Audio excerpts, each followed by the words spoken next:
Hello दोस्तों, स्वागत है आपका हमारे यूट्यूब चैनल में। आज बात करेंगे इन्वेस्टमेंट से रिलेटेड, जो कि इस चैनल पे आपको बराबर वीडियो इससे रिलेटेड मिलती रहती है। आज भी उसी श्रृंखला में हम लोग बात करेंगे बहुत ही शानदार तीन ऐसे फंड जो कि एचडीएफसी की तरफ से है।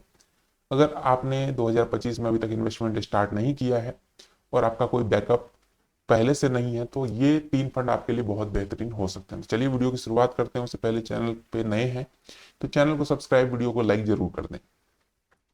अब बताते हैं कौन कौन से वो फंड है तीन जो कि आपके 2025 को बेहतरीन बना सकता है, आपके फ्यूचर को बेहतरीन बना सकता है। क्योंकि बहुत सारे लोग कंफ्यूज रहते हैं कि किस फंड में डालें, तो मैं आज आपको तीन फंड ऐसे बताऊंगा जो कि एचडीएफसी की तरफ से बेहतरीन रिटर्न है, रिस्क कम है। पूरी जानकारी देंगे। चलिए आगे बढ़ते हैं। सबसे पहले जो फंड का नाम आता है वो है एचडीएफसी का इंफ्रास्ट्रक्चर फंड। अब एक मिनट में इसको थोड़ा सा पेन ले लूँ अपना, जिससे कि मैं आपको चीजें सही तरीके से समझा पाऊँ। ये जो फंड है एचडीएफसी का इंफ्रास्ट्रक्चर फंड है, सेक्टरल फंड है। ठीक है। अब इसका हम लोग पहले सबसे पहले देख लेते हैं यहाँ पे रिटर्न। जो मेन मुद्दा है, रिटर्न सबसे जरूरी है। तो देखिए, रिटर्न की बात करें तो 1 साल का, 1 साल का रिटर्न देखिए 23 से 24% का इसने दिया है। 3 साल का देखें तो 32% एवरेज रिटर्न है। 5 साल का अगर हम लोग लेखा जोखा देखें तो 25% से ज्यादा का रिटर्न है। अब आप लोग कहेंगे कि ये रिटर्न दिखाते हैं और हमें कुछ और मिलता है। होता है क्या कि आप लोग चीजों को सही तरीके से मैनेज ही नहीं। भैया आप तो हमको 25%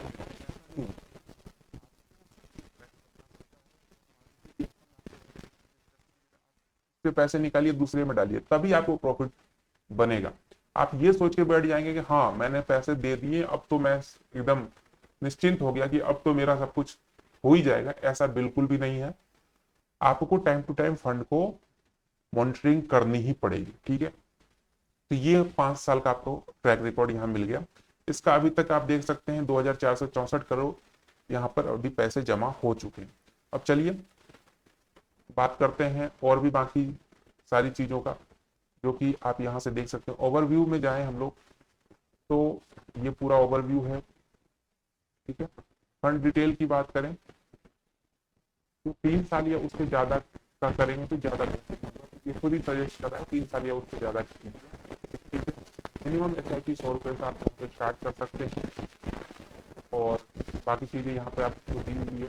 चलिए और आगे इसका डिटेल देख लेते हैं। ये चीजें आपने देख ली, 1 साल का रिटर्न, 3 साल का, सब कुछ यहाँ पे ग्राफ के अकॉर्डिंग दिखाया गया। पोर्टफोलियो की बात करें, आप देख सकते हैं आईसीआई बैंक लिमिटेड में इसने 6% से ज्यादा का इन्वेस्टमेंट कर रखा है। एचडीएफसी बैंक में 5.03% का, लार्सन एंड टर्बो यानी एलएनटी में 4 से 5% का, जे कुमार इंफ्रा प्रोजेक्ट्स में 4 साढ़े 4% का। इस तरीके से बहुत बड़ी बड़ी कंपनियों में इसने इन्वेस्टमेंट कर रखे हैं, इसलिए आपको यहाँ पर रिटर्न अच्छी मिल रही है। अगर और मेन चीज है कि सेक्टरल फंड में ना रिटर्न बहुत अच्छा खासा मिलता है। इंफ्रास्ट्रक्चर अभी जानते हैं कि इंडिया में बहुत ग्रो में चल रहा है। तो ऐसा नहीं कि इस फंड में इन्वेस्ट करके आप रुक जाइए, नहीं, बिल्कुल नहीं। इस फंड में इन्वेस्ट करने के बाद आप 2 साल, 4 साल, 5 साल को ट्रैक कीजिए। उसके बाद जब लगे कि हाँ अब इंफ्रास्ट्रक्चर का मार्केट अच्छे तरीके से डेवलप हो चुका है, तो 100% है कि फंड वहां पे डाउन जाने की संभावना बढ़ेगी। उस टाइम आपको इस फंड को निकाल के फिर कोई ऐसे सेक्टर में डालना चाहिए जो कि उस टाइम ग्रोइंग स्टेज में होगा। ऐसा नहीं कि एक ही फंड आपको 30 साल तक बहुत शानदार रिटर्न देगा, नहीं। हर 4 साल, 5 साल पे फंड का डाउनफॉल आता है, तो आपको ये चीज हमेशा ध्यान में रखनी पड़ेगी। अब चलिए दूसरे फंड की तरफ चलते हैं, जो कि एचडीएफसी का मिड कैप फंड। आपको पता है मिड कैप रिस्क मामले में कम होता है। यहाँ पे रिस्क कम होते हैं, रिटर्न ज्यादा होता है। चलिए आपको बताते हैं इसके 1 साल, 3 साल, 5 साल का रिटर्न। देखिए 29% आपको 1 साल में इसने रिटर्न दिया है। पिछले 3 साल का अगर हम लोग देखें एवरेज रिटर्न तो 28%, पिछले 5 साल में भी 29% का इसने रिटर्न दिया है। पिछले 10 साल में देखें तो 19 से 20% का रिटर्न एवरेज दे रखा है। और जब से इंसेप्शन हुआ है, यानी 2008 से के आसपास इंसेप्शन हुआ है, तब से 22% का एवरेज रिटर्न यहाँ पे मिल रहा है। तो रिटर्न के मामले में शानदार है ये। ओवरव्यू की बात करें तो वही सारी चीजें। अब इसके बाद फंड डिटेल में देखें, ये भी 3 साल से ज्यादा के लिए आप रखते हैं तो ज्यादा बेहतरीन आपके लिए साबित होगा। मिनिमम 100 रुपए का इसमें भी आप कर सकते हैं। अब चलिए पोर्टफोलियो देखते हैं इसका।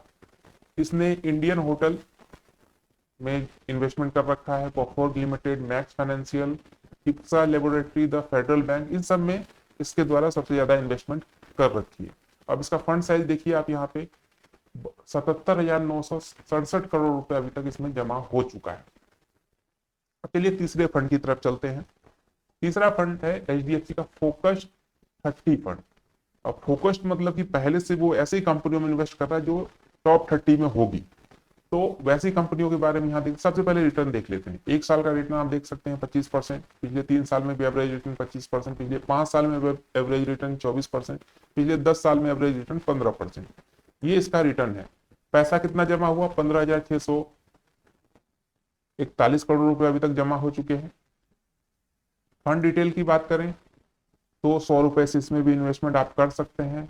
और पोर्टफोलियो की बात करें तो HDFC बैंक में जमा किया गया है 9 से 10%, ICICI बैंक में 9%, एक्सिस बैंक में 8.5%, मारुति सुजुकी में लगभग 4.5%, सिप्ला में 4%। तो बड़ी बड़ी कंपनी, कोटक महिंद्रा में है, SBI लाइफ इंश्योरेंस में, तो अलग अलग कंपनियों में यहाँ पे पैसे जमा है।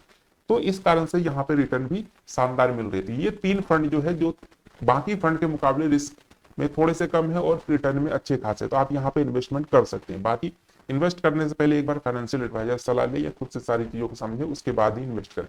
तो चलिए मिलते हैं एक नए फंड के साथ, तब तक के लिए आप हमारे चैनल को सब्सक्राइब कर सकते हैं, वीडियो को लाइक कर सकते हैं।